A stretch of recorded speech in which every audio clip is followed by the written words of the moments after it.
欢迎大家来到东方译文频道。影片制作艰辛，请大家抬手点赞订阅，支持我们做更好的节目。我家的附近就是号称亚洲最大医院的某某附属医院，具体名字就不提了。每天出行，其实我都不太愿意路过医院那边，因为经常会看到一些让人心情不好的画面。医院其实有一些禁忌，比如不要在医院拍照，不要在医院说一些不吉利的话，不要在医院捡东西等等。今天我要给大家讲述一个关于命运和奇迹的故事。这个故事就发生在这个医院里，主角是一个叫明宇的年轻人。明宇，这个失业的工人，现在过着失意的生活，每天都在艰难的度日。他靠着送外卖和深夜代驾为生，每天要在城市的街道上穿梭奔波，忍受着交通拥堵、坏天气和无理取闹的客户，生活异常艰苦。他的收入微薄，勉强够支付房租和水电费，每个月都过得十分紧巴。他和母亲相依为命，母亲是他唯一的亲人。他非常孝顺，一直想着有一天能给母亲一个好生活，让她过上一个闲适的晚年。然而命运却没有给他喘息的机会。就在他感到生活越来越无望时，他却得知母亲可能罹患了肺癌，需要住院治疗。此时他感到绝望和无助，心里充满了恐惧和焦虑。他不知道自己能从哪里筹到那么多的医药费，甚至没有足够的钱给母亲买一些像样的营养品。他感到自己像一只无助的小船，在汹涌的大海中漂泊，一点希望都没有。今天明宇独自一人来到医院取母亲的检查结果。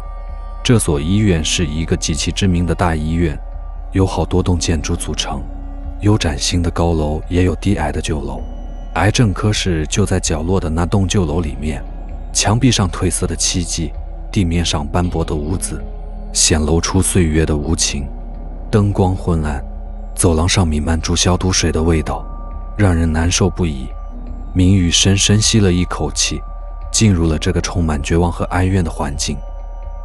在走廊上，他看到一些病人躺在走廊边的简易床上，面色苍白，有的还在呻吟。这些病人的痛苦和绝望弥漫在整个大楼里面，他的心情也变得沉重起来。护士们忙碌地穿梭在各个房间之间，表情轻松，带着职业的笑容轻聊着娱乐八卦，仿佛面前所有的悲剧都被屏蔽掉了。明宇感到自己像是走进了地狱的前厅，心里不禁打了个寒战。他不敢想象母亲也在这样的环境中受苦，想到这里，他的心就像被针扎一样疼。今天他希望医生能给他一个好消息，让他能有一线希望。他走到医生的办公室门前，轻轻敲了敲门，门缓缓打开，一个慈祥的医生出现在门口，微笑着迎接他。明宇感到心里一阵松动，这位医生的笑容让他感到温暖和安心。医生向明宇解释了母亲的病情和治疗方案。医生告诉他，母亲的病情虽然不容乐观，但是还有治疗的希望，只要按照医嘱进行治疗，母亲就有可能康复。明宇听到这些话，内心涌起了一股希望的感觉。但医生马上也说了，母亲的病情需要即刻住院，巨额的治疗费用不是一般家庭能够承受得起。听到这里，明宇仿佛掉进了冰窟，脑袋轰轰作响。医生在说什么，他已经没有心思听下去了。明宇拿着母亲的检查结果，沉重的消息把他的背压得弯弯的，低着头走在医院的走廊上，感觉自己像一只无力的蚂蚁，在这个巨大的医院中徘徊着，被无助和恐惧所笼罩。他不知道该怎么告诉母亲他的病情，他觉得自己很无能，连母亲的病都治不好。茫然的他瘫软地坐在走廊的长椅上，不知道未来该何去何从，眼泪不禁滑落。他感到自己就像被抛弃在了这个冷酷的世界上。正在这时，明宇无意间瞥见地上有个信封，看起来厚厚的。明宇心里一动，这不会是钱吧？他有点犹豫。就在这时，刚好一个护士走在了明宇前面，护士看到了信封，却并没有捡起信封，嫌弃的用脚把信封踢到了椅子下。好奇心驱使明宇还是弯下腰，捡起了信封，用手捏了捏，很厚。他悄悄地把信封装进了包里。明宇难掩激动的心情，他紧走几步，来到洗手间最里面的隔间。他仔细地看了看信封外皮，上面并没有写明是谁的。他撕开了信封，如他所料，里面果真有2万元现金。他简直不敢相信自己的眼睛，这可是他几个月都攒不到的钱。他感到自己的命运似乎在这一瞬间发生了转折，上天是多么眷顾他，让他能在这个悲剧时刻迎来这样的好运。他内心燃起了希望和激动。明宇紧张地扔掉信封，把钱装进自己的口袋里，生怕失主这时找到他，让他失去拯救母亲的机会。正在这时，明宇发现地板和门的缝隙间有一双脚，安静地站在他的坑位外面。他的心跳加速，他生怕这时会有失主找来夺取他给母亲治病的钱。他盯住这双脚，不敢动作，甚至不敢喘气。突然，他意识到眼前的景象有点奇怪，因为他见过这种鞋，那是古装剧里的那种官靴，但是怎么可能现在有人穿呢？而且还是白色的，这是什么鬼东西？他这样想着，就这样眼睁睁地看着那双布鞋在他面前站着，就像是在和他对峙。他的嘴唇开始发抖，他害怕失去刚刚到手的这笔钱，因为这是他母亲生命的希望。这时，外间的洗手池传来了声音，好像有人在外间用水。明宇镇定了一下心情，正准备站起时，他看到那双古装鞋子缓缓走向了洗手间内侧，离开了他的视野。明宇这才推开隔板门走了出去。他向洗手间内侧看了一眼，什么人都没有。明宇松了一口气，可他又瞬间脊背发凉，因为他刚才的隔间已经是洗手间内侧最后一个坑位了，内侧连窗户都没有。那么那个人去了哪里？他不敢相信自己的眼睛，大脑开始怀疑自己的感官，感到自己刚才仿佛经历了一个灵异的事件。他摇了摇头，想要把这个奇怪的画面忘掉，但是那双古装布鞋的景象却一直在他的脑海里萦绕。明宇颤巍巍地走出洗手间，左右看了看，没有任何人注意他。他平复了一下心情，揣在包里的手捏了捏那2万元钱，再次来到了医生办公室。医生依然坚持要求明宇母亲住院治疗，这次明宇爽快地答应了。有了这笔钱，最起码母亲就能先住进医院，过了这关再想其他办法。他不敢想象，如果母亲离开了他该怎么办。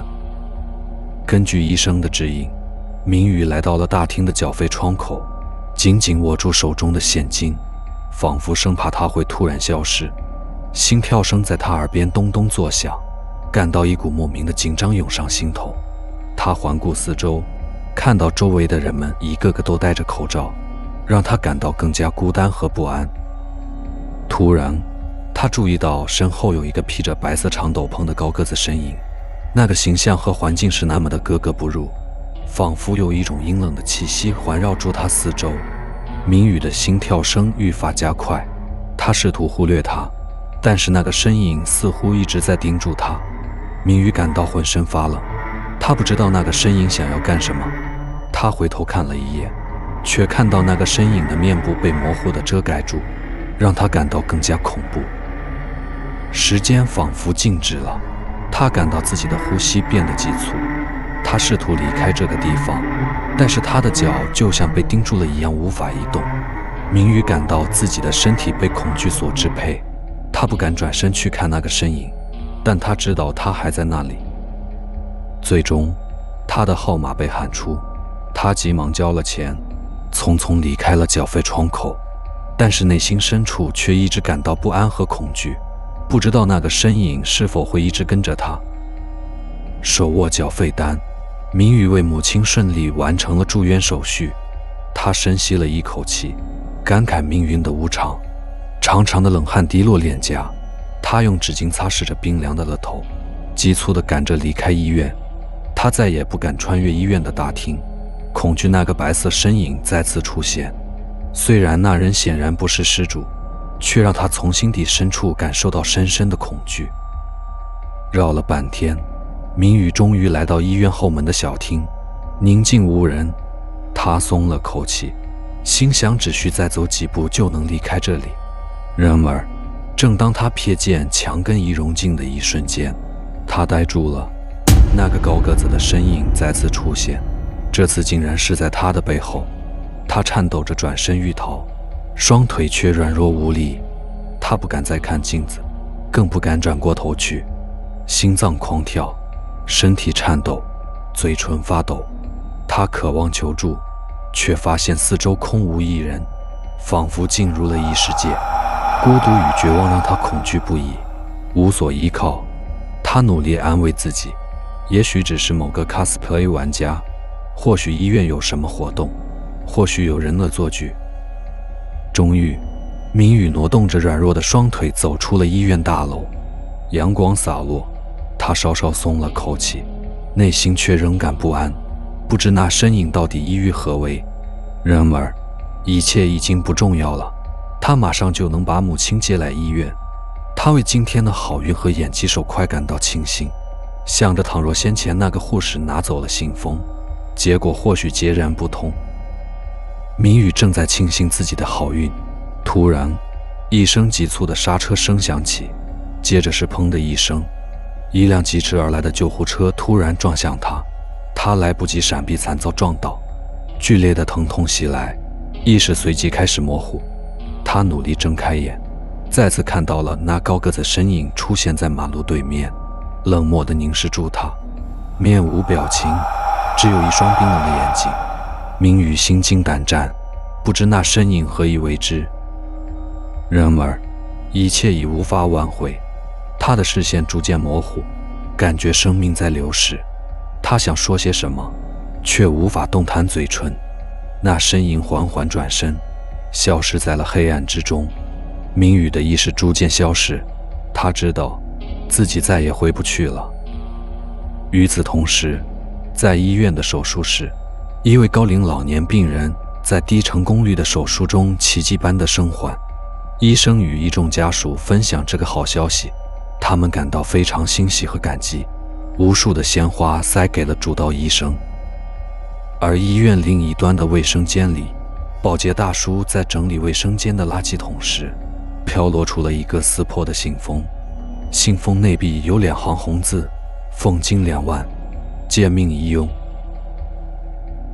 谢谢大家收看收听，再次忠告大家，医院地上的无主财物不要乱捡。本集已经播放完毕，节目制作不易，新频道经营困难，恳请大家点赞、订阅和支持。